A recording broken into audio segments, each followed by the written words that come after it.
Good morning, good morning, good morning, and wakey, wakey, rise and shine. It is officially the launch day for my new book, How Not to Be Broke. And God, I've got a really weird fly in here.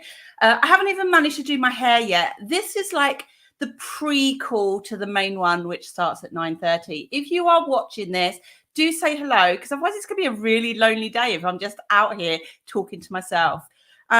Of course, I'm super excited about releasing my book to the world, but actually my excitement is not enough, right?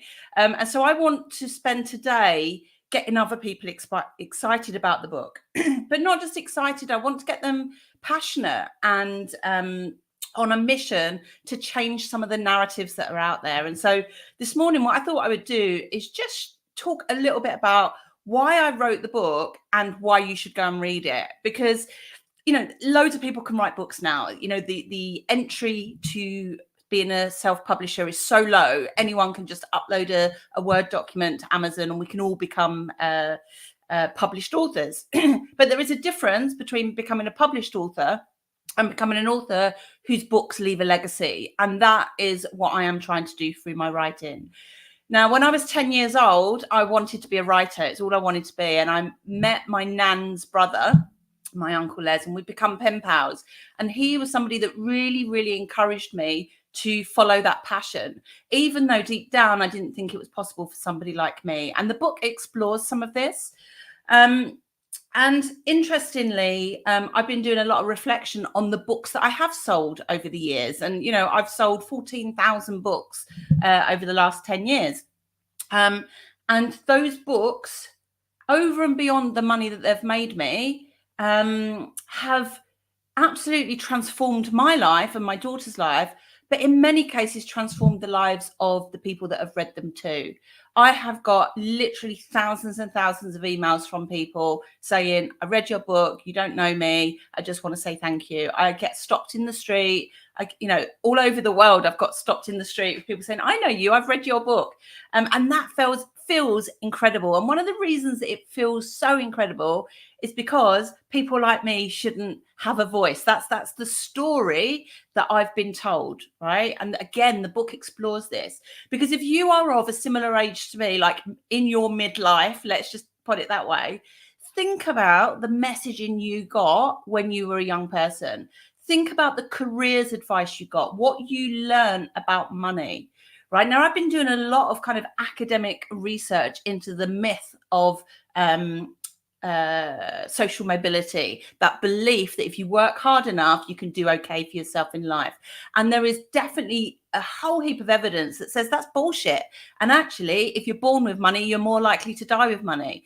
And yes, of course, there are exceptions to that rule. And, you know, it gives me nothing more than kind of absolute pure excitement and joy to see people out there talking about money more. You know, there are all these books about becoming millionaires, and, you know, particularly from women of color. I love all of that. I'm here for it. However, I think we need to remain balanced, right? And I've got some stats for you, and some of these stats are in the book, some are not. But yesterday I was thinking about fight and flight, right?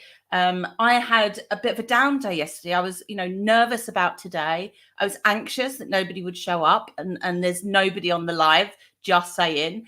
And I had to have a word with myself around what am I choosing to do. So the second principle in the book is about radical responsibility. So many people set up businesses, they try tactics and it doesn't work for the first time, or it doesn't work for whatever reason, and they give up. They go, that's not going to work for me. It's too scary to fail. It's too scary to fail over and over and over again. So yesterday I wrote a post about fight or flight, and how we've all been conditioned to, you know, when we feel unsafe, do something as a result of it. And I think I flip between fight and flight. You know, sometimes I fight my way out of situations and I'm willing to graft and do the work. And sometimes I'll be a bit ranty about that. And blame others and all of those kind of things. And then other times I run away, you know, I hide in my cave and I feel sorry for myself. You know, I do both of those things. I'm not perfect. But I saw something on social media yesterday that really fucking annoyed me. It said, some woman said, she was a business coach. She was talking about making money. She was talking about doing business. And she was like, let's go out and make money. It's not life and death here, and I was like, actually, for some people, it is life and death, right? For some people who do not come from wealth, who are using their business, their skills, to get them out of tricky situations, it feels like life and death, even if it isn't. And it took me down a bit of a rabbit hole looking at suicide rates, because, I have had many times through my entrepreneurial journey where I have felt like there's no way out. And I know I'm not alone in that, because I have conversations with hundreds of people who feel the same. And I was doing a little bit of research yesterday, and it just, I sat and cried. 420,000 people in England consider suicide each year because of their debt, right? Now, that's not about solopreneurs. It's not. That's just general people, right? And we know, everybody knows somebody that killed themselves. And when you get to the root cause of it, they had money problems, right? And we put money problems under this big umbrella. And quite often we don't talk about our money problems because we feel ashamed of it. I should be earning more at this point. I should be saving more. I should have a pension. I should have a will. All of these things that we have huge embarrassment over. People that are running businesses that got glossy websites that talk the big I am, and then ultimately they're running their business at a loss. All of these things happen and no one wants to talk about it because it's too uncomfortable. And I am going to talk about it. That is what the book is all about. And I know these things happen because people talk to me privately, right? And so it's going to be fascinating over the course of today, how many people feel brave enough to come on my feeds and to say, yeah, I've experienced that, or yeah, you're talking truth here, because it's uncomfortable. And it's why the flip side of the coin, the people out there saying, oh, we can all be millionaires and it's very easy to make money online and all of those things. Why do you think they say that? Why do you think they say that? Now, there is a stat, and I can't remember it off the top of my head now. It is in my book, about how many businesses fail in the first year and how many businesses fail in the first 5 years and how many businesses fail in the next 10 years.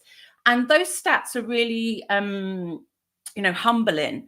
But also what those stats don't talk about are the number of businesses that do succeed over those periods of time, but they've had to adapt. They've had to pivot. How many people during the pandemic had to completely transform what they were doing? So was their original business a failure, or are they as a business owner resilient and able to ride out these challenging times? And let's not forget, we are going through some really, really challenging times. We still have the hangover from the pandemic. My plus size fitness business did not recover off the back of the pandemic. It just didn't.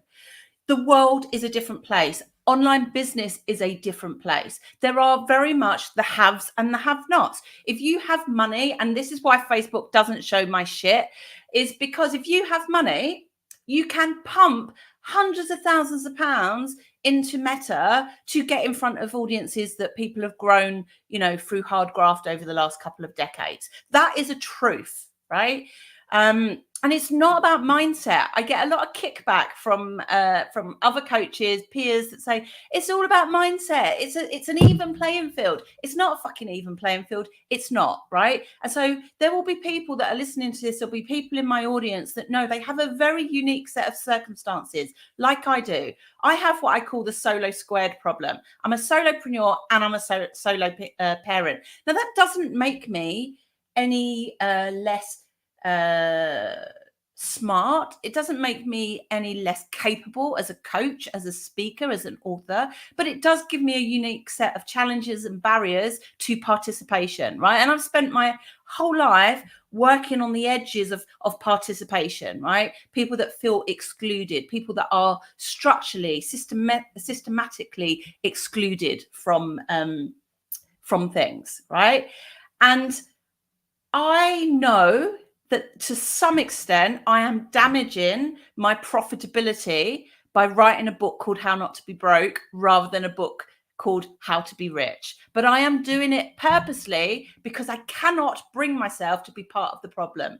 And part of the problem is that narrative that we can all be extremely wealthy.